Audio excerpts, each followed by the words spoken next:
Got it. Oh, yes. Yes, sir. 2 casts in a row. Got him. Oh, that feels like a big one.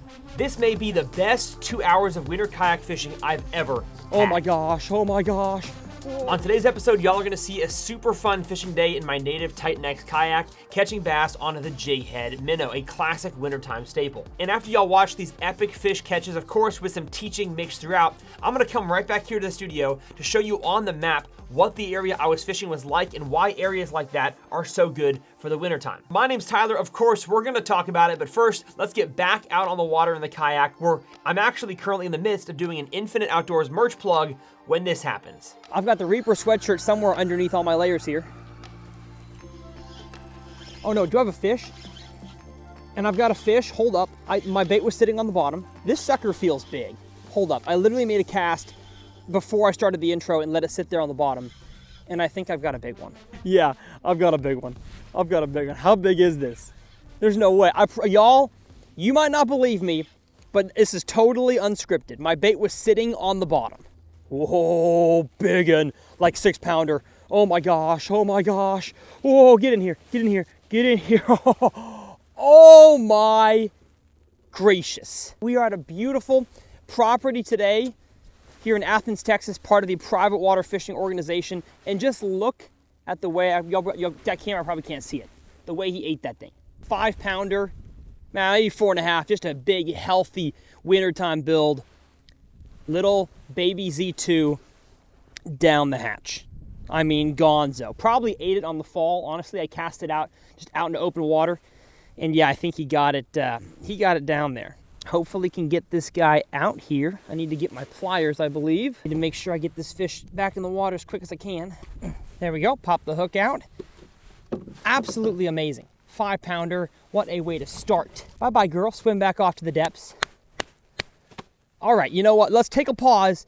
We'll be right back. We'll be right back. So like I said, we're at MK Ranch here in Athens, Texas, part of the private water fishing organization. If you want to join, it's an awesome club of lakes in Texas and Oklahoma. And so if you live in the surrounding areas, Arkansas, Louisiana, New Mexico, whatever, you can join the club. I think code TRF saves you some kind of money on your yearly membership, but they just have some awesome lakes you can fish.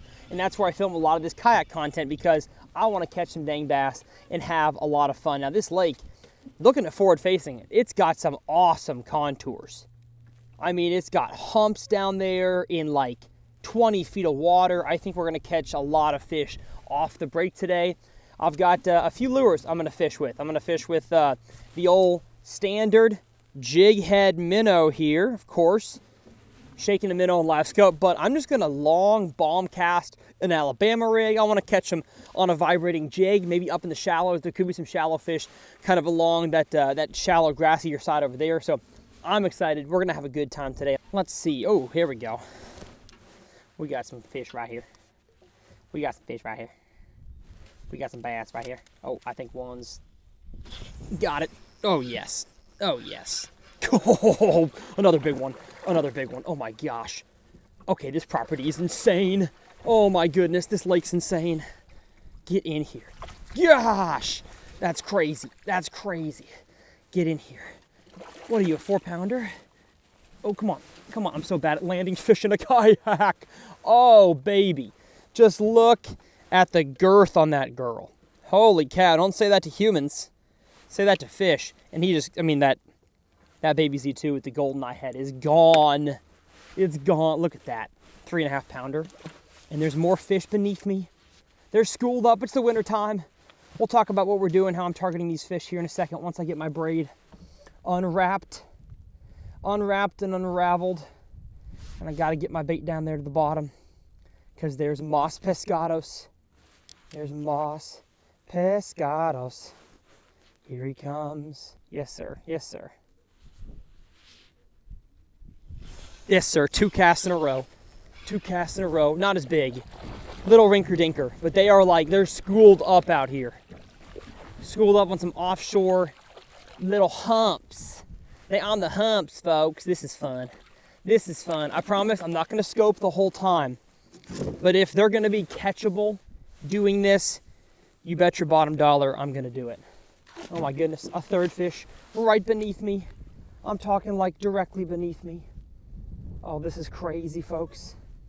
This is crazy. Crazy Town, USA, boys and girls. Crazy Town, USA. Got him. Oh, that feels like a big one. That's a big one. That's a big one. Holy cow. Holy cow. Came off the bottom. That might be the biggest one yet. That's the biggest one yet. Come on, come on. There's some trees down there. Gonna adjust my drag. Oh, yeah. Oh, yeah, baby. How big are we talking? How big? Oh, my gosh. Oh, my gosh. No way. No way. Get in here. Get in. Oh, this is the craziest string of fish catches I've had in a long stinking time. 6.5 pounder, I'm guessing. Yeah, 6 pounder. Baby Z2, top of the mouth. Oh my gosh, this is crazy. Wow, I'm in shock right now, y'all. I'm in shock at how good this property is. I've never been here before, but I bet the reservations to MK Ranch are going to increase. Holy cow. I got to get an Instagram story of this. Sheesh. Okay, what a dang way to begin, man. This is crazy. Stinking 6 pounder. We got some more fish down here. I can pretty distinctly tell which marks are big ones. And like the ones that I'm throwing at now are not that big. And I want to throw an A-rig. Mostly so I can get like a double up 6 pounders. But I don't even know if I'll need to catch them. Because they're biting pretty dang good here just on the minnow. Yeah. A bug. Just flew in my face. You want to come eat it? Oh. Okay, see, we got a smart one. That fish looked at it, but did not eat it. So, there goes that theory of every fish you see bites. Okay, so let's talk for a second. Why am I throwing this bait right here? Well, because it most closely imitates what they're eating. So they're eating threadfin shad in these, the majority of lakes in the country in the wintertime, they're eating threadfin, but especially these smaller lakes in Texas, both private and public, they've got thread fins. So you want to match the hatch, throw what they're eating, and they're eating threadfins. 2, it's the best lure when you can see the fish at targeting them. Better than a small plastic swim bait, shaking a minnow with the retrieve, again, that I talked about in that masterclass, is just the best way to catch a fish. It really is. If it wasn't, the pros wouldn't be doing it. So they are kind of a litmus test for what lures are good, because they, again, pro tournament anglers, because they got to do what's best to put, fish on the scales to make a living for their family. So if something's really good, they're going to use it. And I'm just going to kind of paddle around the deep water out here. It looks like kind of where that standalone tree is out in the middle is where the bulk of the offshore structure is. All the humps and stuff. And if you're checking out this channel for the first time and you're thinking, man, are you gonna scope in all your videos? Because I don't have live scope and I don't associate with it. Man, no, I'm not gonna. I'm gonna throw frogs and I'm gonna skip a jig. There's gonna be so many fun things. It's the winter time. Water temp is 47 degrees. Do you expect me just to struggle? Catch one fish on camera? That's no fun to watch. Yeah, in line with this tree as the drone shot goes is where the main creek channel is. So I'm gonna paddle my way down it, looking around, and I could use traditional sonar to go over the top of them and then side scan, to find the edge and drag something off the edge. I still might drag something off the edge. I'm not ruling out that possibility. I would like to catch them on a Carolina rig or something. But if I can see them on forward, I'm gonna cast at them. And there's a decent amount of fish just perusing the aisles. I probably should go back to where I just hooked a bunch of big ones. But, I want to explore. It's crazy. Y'all see all those trees there on scope? You think that's where all the bass would be, but they're not. They're out in open water we're in 15 right now, or the trees are. They're in open water in 18, 19, 20. So they're not always around the structure. That's why wintertime fishing, I think, for so long is so difficult, and still is for a lot of anglers, especially if you don't have live scope, because you can't see where they are. And they get out there and they just hang, which is frustrating. Let's take a gander around shallow here. Why don't we? Lots of trees. Way more trees down there than I thought. I mean, it's a forest down there. But the fish are not in the forest. The fish are in the open. So back we go to the open. You know what? I'm going to put the jig head down and grab myself the old Sweet Home Alabama. The Alabama Special, huh? Because I think we're going to get to smashing. This is a 7.5 rod, a little long for kayaking, in my opinion. But it'll do, donkey. It's my favorite A-rig rod and small, I say small, medium-sized swim bait rod, as well as Carolina rigs, football jigs, all the big deep stuff. I've also got an Alabama rig masterclass. I probably need to film another one. It's been a few years since my last A-rig masterclass. Matter of fact, I've caught a 14-pounder on this thing since my last A-rig masterclass. Definitely deserves a new look. Man, it's like if you're around them, there you'd see them, but I'm not seeing diddly right now. If you're ever struggling on the winter time on trying to find where fish are, big, huge public body of water or small, 10-acre, 8-acre lake like this, fish the dam. I mean, like that's the general vicinity that all my fish just came. It's usually the deepest area. Sometimes it's not, but usually that's how they build a lake. Dam's the deepest, and wintertime, even just on the riprap on the dam, you'll find fish. We got some fish though, I think, on the bottom, on the dam here. This fish does not want an A-rig. It makes you wonder if he's smart or just picky. So let's find out with the jig head minnow. Oh, I've got one on the way down. On the way down. He's not very big, I don't think. I think he's a nice one though. Oh yeah, nice one. Goodness, goodness. Okay, so here's the deal. A-rig is too big for him. They want a little tiny swim bait. Goodness. Get in here. Oh, that's a horrible landing job. Oh, yeah, they want it. Look at that. Bye-bye, swim bait. What a healthy build in this lake. Healthy, healthy build. Yeah, I'm coming back here. I think they're bass. They're bass. Oh my gosh. Oh my goodness. Another big one. Gosh, dude, they're crazy schooled up. Holy cow, 4-pounder.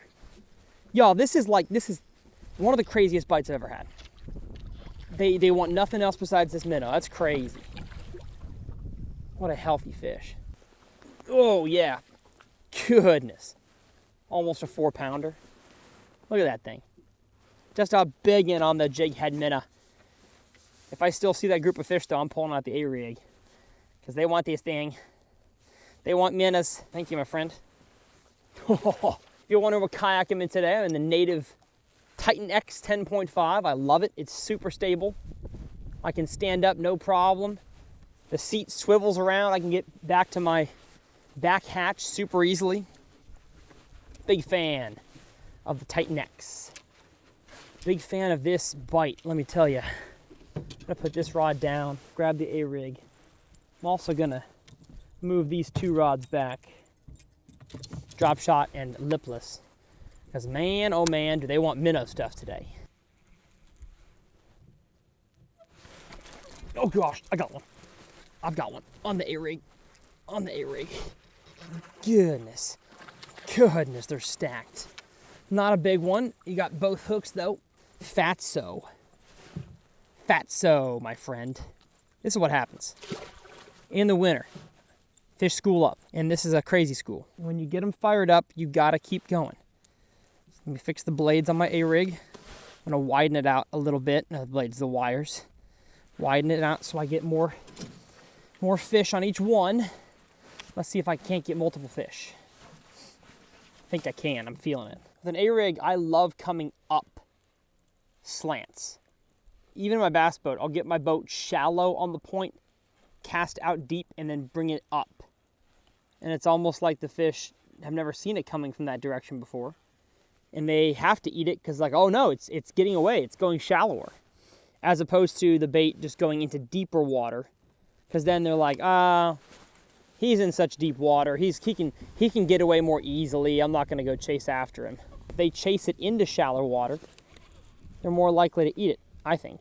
I've also learned they're not eating this A-rig like they do the minnow. Okay, I'm trying to chase down these two fish, and it's like chasing the wind, so I'm gonna abandon these guys. Maybe find a new skew. I really think there's one. The winter is so tough because the bass move and they're deep, elusive deep, and they move. It's just so many whammies. Oh, he ate it. That's a big one too. Got him. Yes, sir. I let it sit still for a second there. How big are you? Oh my goodness, nice one. Nice one. Oh my goodness, why you're not fighting at all? So cold. Such a cold fish. Yes, sir. First one in a while. Honestly, skinniest one of the bunch. Would go 4 pounds, but oh yeah, he didn't have it by much. That fish, I had to literally shake it and then let it dead stick, and he ate it when it was sitting still. It's like too much action was a no-go for that guy. But there are some fish here that should be a yes-go. I fired up the scoop. Oh, here we go. Here we go, right on top of them. And they're both here. And they're both here. Oh, and they don't want it. Dang. Dropping down. That's the problem. I think once these fish like get a whiff of you, you're kind of donezo. These are just big ones. Like I want to sit on these for a while. They're big blobs. I like the size of the blob. Eat it. Got it. There we go. I brought this boy off the bottom. And is it a crappie? Oh, it's a big old, mega honking slab. Get in here. Yes, sir. Yes, sir. Look at this big boy. Goodness. That's what's sitting down there on the bottom. Big old mega slab crappie, huh? Goodness. Popped off. I think we're supposed to take the crappie out of this lake, though. Especially big crappie like this that can eat threadfin.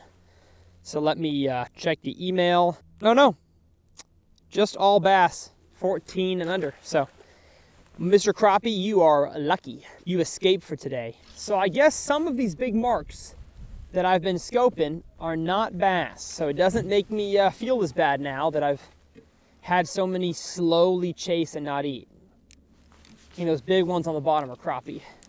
And it's weird. I thought crappie were big, suspending type fish, but I guess they are bottom feeders or bottom sitters in the winter. Bottom sitters. You got pet sitters, you got bottom sitters. All right, I'm back to the corner where I caught a few in a row. I really want to see if they're stacked up again because I'll throw the A-rig into them. The first time you hit a spot though is almost always when the big ones are going to bite. They're the most dominant in the area, and it's the first time, they've been fooled that day, so they're a little dumber. Before forward facing, we never would have known there were fish just chilling under our boats. But they do. I just can't find them. They have disappeared on us. Well, man, what a fun day of kayak fishing. Big thanks to Private Water Fishing, as always, for allowing me to fish awesome properties like that. And guess what? Y'all can fish them as well. I will have the exact lake listing down below, as well as my discount code to save y'all a little bit of money on your membership. But I just wanted to sit here for a few minutes and talk about how you can catch fish in very similar ways to how I did, even if you don't have forward-facing sonar on your kayak or your boat. Now, if you don't like forward-facing sonar, I don't know what to tell you. My channel is gonna have a mix of that throughout. I'm not gonna become a full-time scoper. I don't love the technology, but I do love the fact that it allows me to learn more about my bodies of water faster, and yes, make targeted casts sometimes at actual fish that you see on the screen. But on today's body of water, it actually helped me to see this. What you're seeing here is the sonar view out in front of my kayak right when I started fishing. My forward facing was showing me some humps down on the bottom of the lake.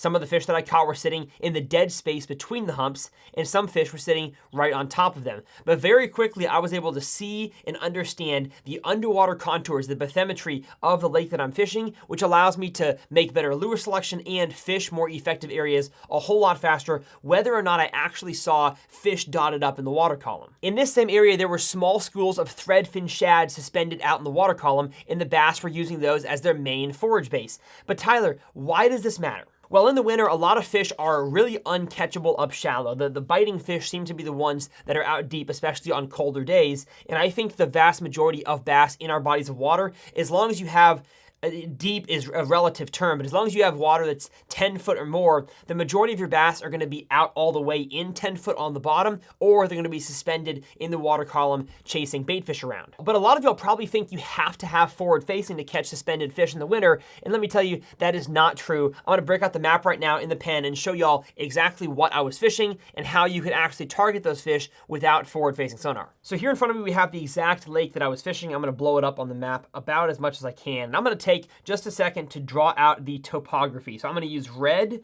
for the shallow sections, at least to the best of my ability. Draw out where those were. So everything you see here in red is going to be the shallowest section of the lake, probably 5 feet deep or less. Then in green, I'm going to mark just kind of an area that was 5 to 10 feet deep, kind of like this right there. And then blue, I'm going to mark the deepest section, just like that. And dark blue is going to be the creek channel that y'all heard me talk about that ran along the trees. That's where the deepest water was. So I know this drawing is childish, but hopefully this topography here makes sense to you guys, kind of a standard looking East Texas pond. But what I would say that was different about this place that I didn't expect is that if I take the pen away here and I zoom in, oh, actually, that's as far as I can zoom, I'm gonna draw the humps that I saw. It seems like even though a creek channel ran straight from east to west in this lake, there were humps. I would say there was one here, there was one there, probably one there, and then there's a few over here with like 1 or 2 coming off this area right here. And I'm not entirely sure why they were there. Of course, this pond was man-made, it wasn't natural, and so it was whatever the topography was of that surrounding area before they flooded it. That's what you have underwater now. And so if you were to just fish this thing without doing any kind of sonar, so 2D, side scan, and of course now with forward facing, if you were just to fish this lake, it would take you probably a year of consistently fishing it to understand what's going on down there on the bottom. And yes, you'd catch fish throughout, but you'd have no idea that even though somebody said, yeah, the trees runs the creek channel, but that person telling you that might not even know there are humps down there on the south end by the dam that create a crazy amount of structure that the fish have nowhere else in the lake. But one other awesome feature this lake had was, yes, trees that ran along the creek channel, but then as soon as you got into this region, right, you kind of do a circle around it, that region right there, there started to be a whole lot of standing timber that was flooded. So obviously down in this area where the humps were was kind of the valley per se before the lake was flooded and the dam was built. And then this area over here was where the forest was. So put a bunch of lines, like this is the trees. And the trees had, I forget if it was 4 or 5 feet of water above them, but that can also be a fantastic place to target winter bass, especially if you don't have the super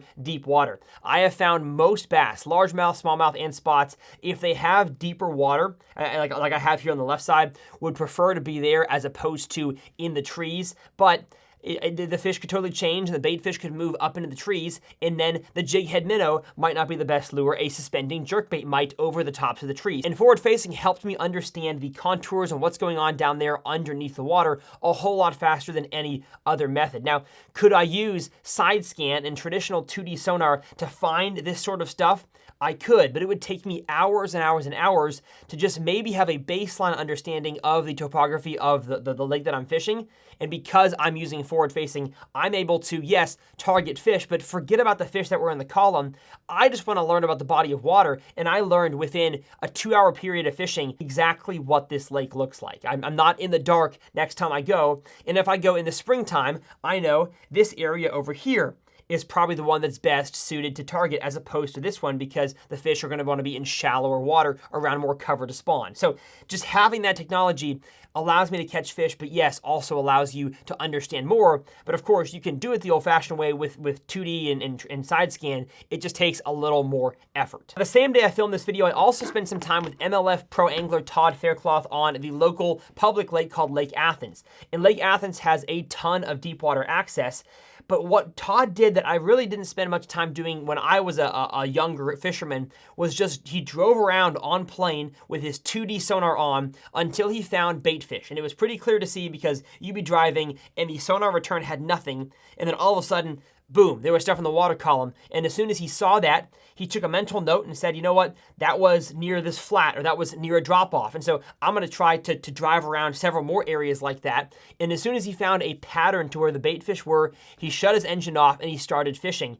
And you can just fish Alabama rigs, crankbaits, Carolina rigs and drop shots near the bottom. Of course, jig head minnow and small swim baits. There are so many winter techniques that you can use on your bodies of water with or without forward facing. Forward facing just shortens the learning curve. So I know I've been long-winded, but in your lake this winter time, if you want to catch more fish and go from being skunked to catching 2, 3, 4 fish a day, because sometimes that is considered a good winter fishing day, you just want to find where the bait fish are, throw a variety of wintertime lures, and I promise you're going to catch them. This video applies to anglers, both forward-facing users and not. So if you want to check out the kayak I was using, the Native Titan X 10.5, I will have it linked down in the video description, along with all the tackle I'm using, my jig head minnow combo right here. And another lure that I didn't use in today's episode is a suspending jerkbait, but especially if the fish were higher up in the water column in those flooded trees, that lure would have worked fantastic. And I've got a jerkbait masterclass video y'all can watch up here in the corner. My name's Tyler. As always, it's a pleasure, and we'll see y'all next time right here on TRF.